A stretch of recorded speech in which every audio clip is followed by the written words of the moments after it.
Shalom, selamat pagi. Selamat bertemu lagi di sekolah minggu online ya.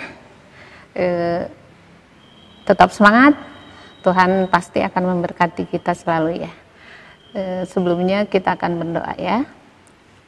Lipat tangannya, kita tutup matanya, kita berdoa.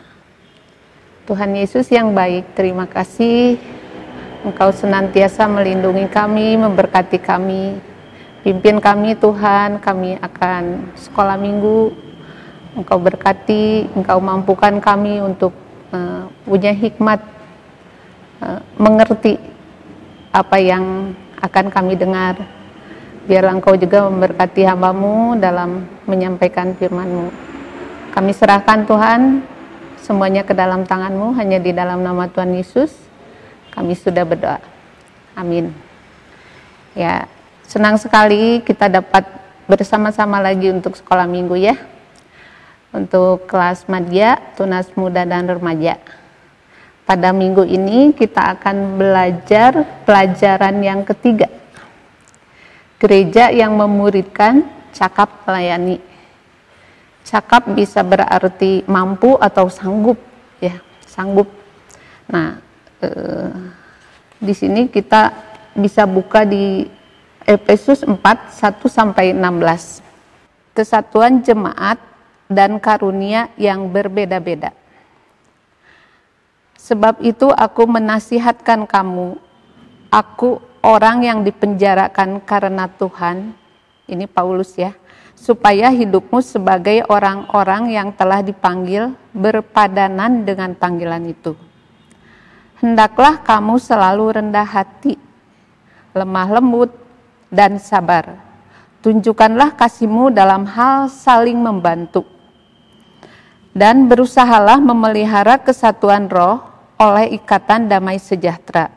Satu tubuh dan satu roh, sebagaimana kamu telah dipanggil kepada satu pengharapan yang terkandung dalam panggilanmu.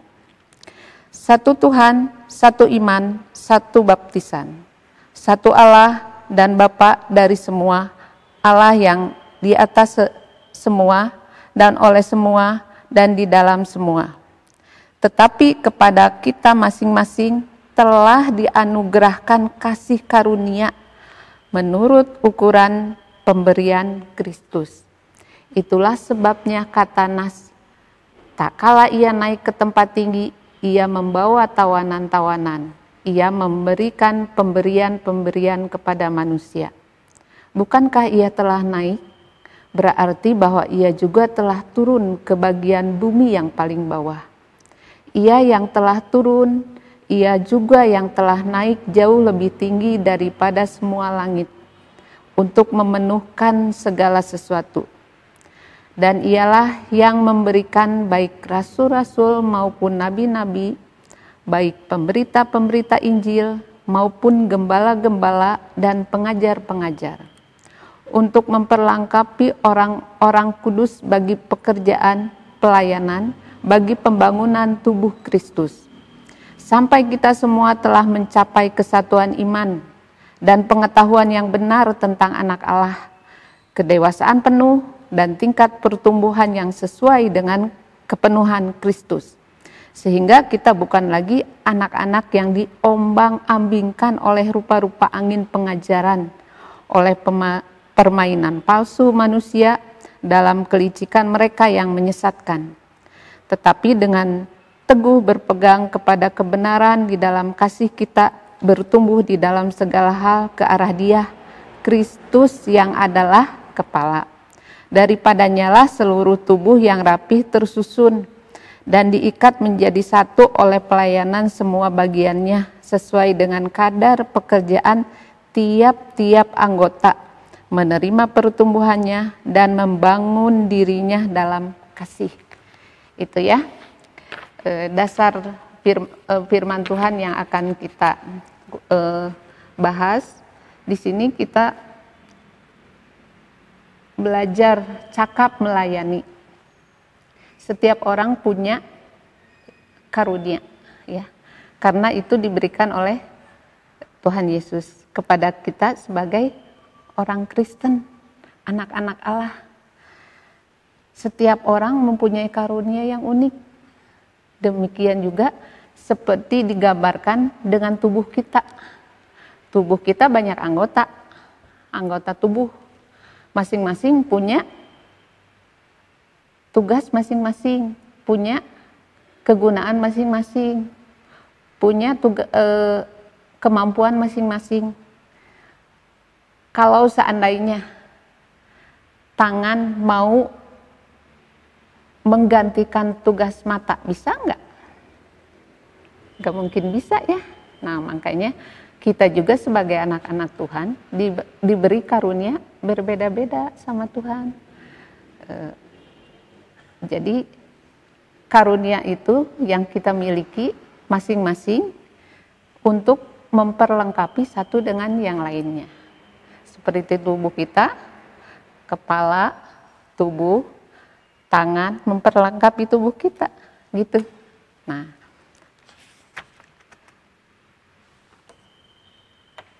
di sini Rasul Paulus mengingatkan kepada kita, hendaklah di ayat yang kedua ya, Efesus 4 ayat 2, hendaklah kamu selalu rendah hati, lemah lembut dan sabar, tunjukkanlah kasihmu dalam hal saling membantu, dan berusahalah memelihara kesatuan roh oleh ikatan damai sejahtera, satu tubuh dan satu roh, sebagaimana kamu telah dipanggil kepada satu pengharapan yang terkandung dalam panggilanmu. Satu Tuhan, satu iman, satu baptisan, satu Allah dan Bapa dari semua, Allah yang ada di atas semua dan oleh semua dan di dalam semua. Itu ya. Kita harus dalam pelayanan, misalkan di gereja sekarang masih online ya, tapi banyak kru-kru atau anggota yang terlibat dalam pelayanan online itu. Nah, mereka satu dengan yang lainnya saling membantu, saling melengkapi. Kalau dikerjakan sama satu orang mungkin juga bisa, tapi bisa keteter, bisa kewalahan, bisa ya. Ada juga mungkin kemampuannya kurang di bidang yang satu, sedangkan yang satu dia mempunyai kemampuan di bidang yang diperlukan untuk tugas ini. Nah, makanya namanya satu kesatuan itu untuk saling melengkapi. Jadi di dalam satu kesatuan itu kita harus saling mengasihi, rendah hati, ada satu kesatuan, sehingga kerukunan akan tercipta. Nah, di sini terkadang banyak orang yang mempunyai kemampuan dalam pelayanan, mereka menggunakan kepentingan untuk diri sendiri. Ada ya? Ada.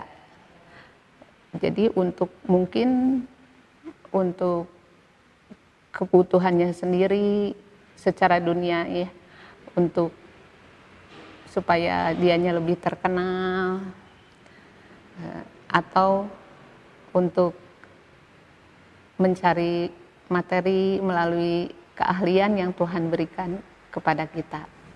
Kita harus balik lagi ke tujuan utama Tuhan memberi karunia kepada kita dalam pelayanan, yaitu untuk memuliakan Tuhan ya, untuk kepentingan bersama, untuk memuliakan Tuhan, bukan untuk kepentingan diri sendiri.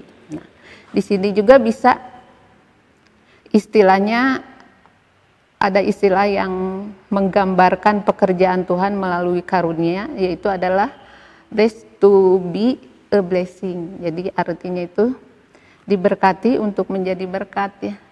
Kita udah diberkati sama Tuhan, udah dipenuhi segala yang Tuhan berikan kepada kita. Tapi kita juga diharapkan sama Tuhan harus menjadi berkat buat orang lain. Setelah diberkati oleh Allah, kita akan digunakan oleh Allah untuk menjadi saluran berkatnya, saluran berkat Allah. Jadi supaya kita juga membawa jiwa-jiwa yang belum percaya kepada Tuhan Yesus ya. Nah, itu yang Tuhan berikan karunia dalam hal pelayanan. Ada satu tujuan kalau kita membangun suatu rumah. Biasanya yang menggambar rumah yang akan dibikin adalah arsitek ya, arsitek. Dia yang merancang, dia yang mengatur segala sesuatunya sehingga nanti bangunan itu jadi sesuai apa yang diharapkan. Nah,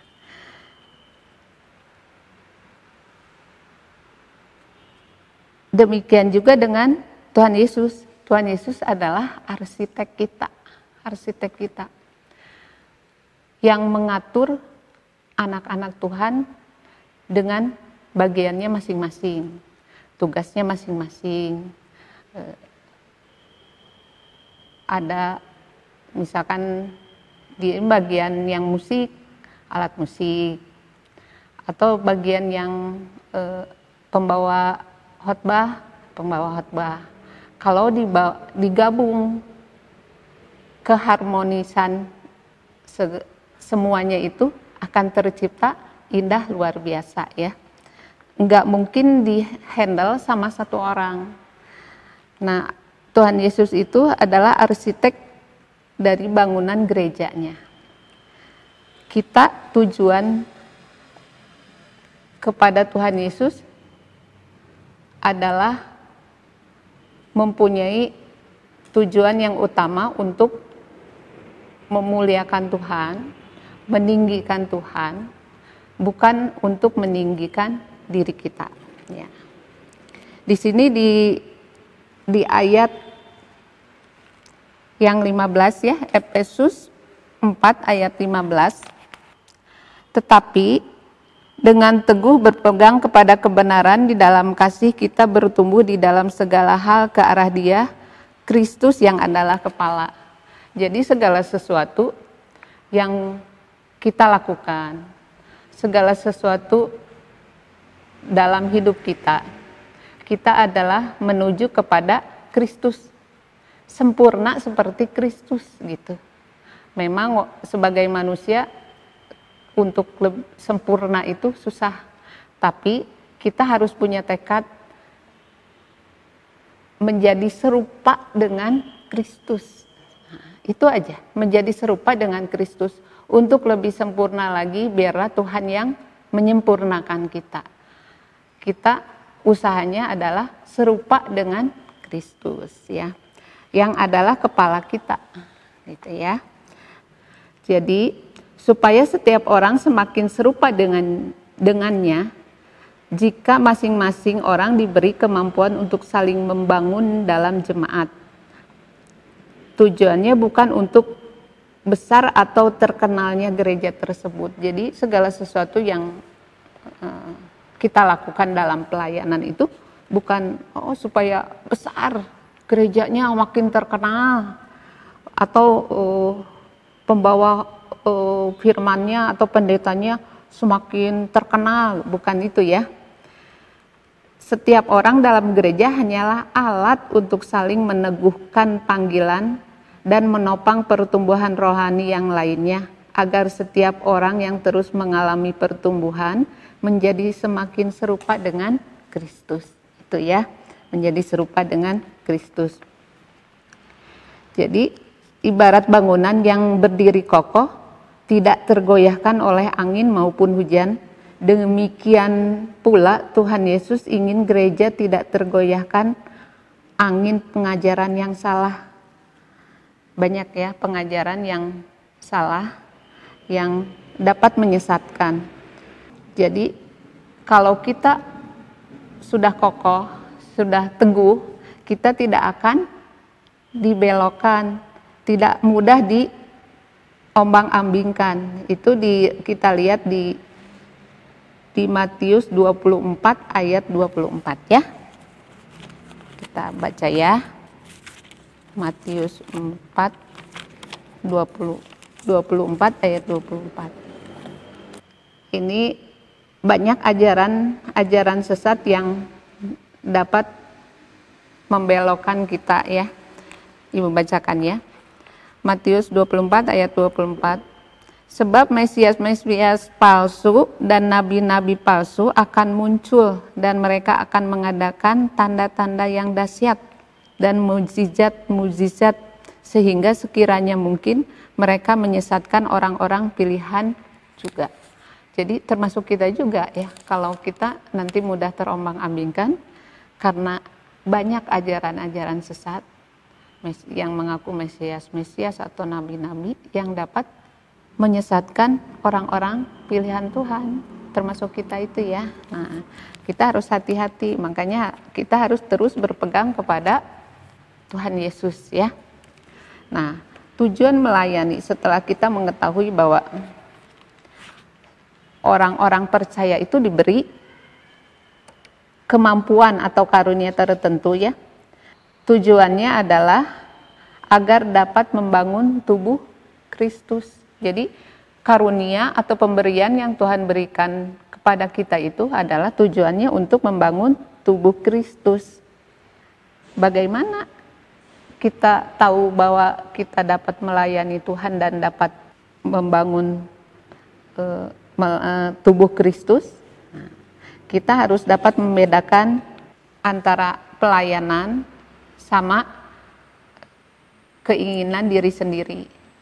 Terkadang kita melayani tapi lupa tujuan melayaninya apa ya. Kalau kita jangan sampai kita dalam hidup kita, dalam bergereja, kita melayani, kita mencuri kemuliaan Tuhan ya. Seperti yang dilakukan oleh iblis saat dia dibuang dari surga. Kita bisa buka dari Yesaya 14 ayat 12 sampai 15 ya. Sini Ibu bacakan ya. Ini saat iblis dilempar ke bumi ya. Yang ayat 12-nya Yesaya 14 12 sampai 15. Wah, engkau sudah jatuh dari langit, hai bintang timur putra fajar. Engkau sudah dipecahkan dan jatuh ke bumi, hai yang mengalahkan bangsa-bangsa. Engkau yang tadinya berkata dalam hatimu, aku hendak naik ke langit, aku hendak mendirikan tahtaku, mengatasi bintang-bintang Allah, dan aku hendak duduk di atas bukit pertemuan, jauh di sebelah utara. Aku hendak naik mengatasi ketinggian awan-awan, hendak menyamai yang maha tinggi. Sebaliknya, ke dalam dunia orang mati, engkau diturunkan ke tempat yang paling dalam di liang kubur. Itu jangan sampai kita seperti itu ya, dalam pelayanan meninggikan diri sendiri untuk supaya kita lebih terkenal atau lebih dilihat wah oleh orang-orang. Tapi satu tujuan yang harus kita ingat, kita melayani untuk memuliakan Tuhan, untuk meninggikan Tuhan ya. Jangan sampai seperti iblis yang nanti dibuang ya. Demikian pelajaran pada minggu ini. Kesimpulannya Ibu bacakan, Allah menganugerahkan karunia rohani supaya orang percaya cakap melayani, mengambil peran dalam membangun tubuh Kristus dan memuliakan nama Allah. Ingat ya, semua yang kita lakukan harus memuliakan Allah. Terima kasih untuk kesetiaan kalian di sekolah minggu online. Tuhan akan memberkati selalu. Kita akan berdoa ya. Tuhan Yesus, terima kasih biarlah Engkau senantiasa menyertai kami dalam keadaan apapun. Engkau beri hikmat kepada kami, biarlah kami lebih lagi dapat mengerti tujuan kami melayani Engkau hanyalah untuk memuliakan Engkau dan meninggikan Engkau Tuhan. Terima kasih Tuhan Yesus, biarlah Engkau senantiasa mengingatkan kepada kami untuk tetap semangat menyadari kewajiban kami sebagai anak-anak Tuhan yang sudah diberi karunia, mau melayani, mau ambil bagian untuk memuliakan nama Tuhan. Terima kasih Tuhan Yesus, kami naikkan doa ini hanya di dalam nama Tuhan Yesus, kami sudah berdoa. Amin.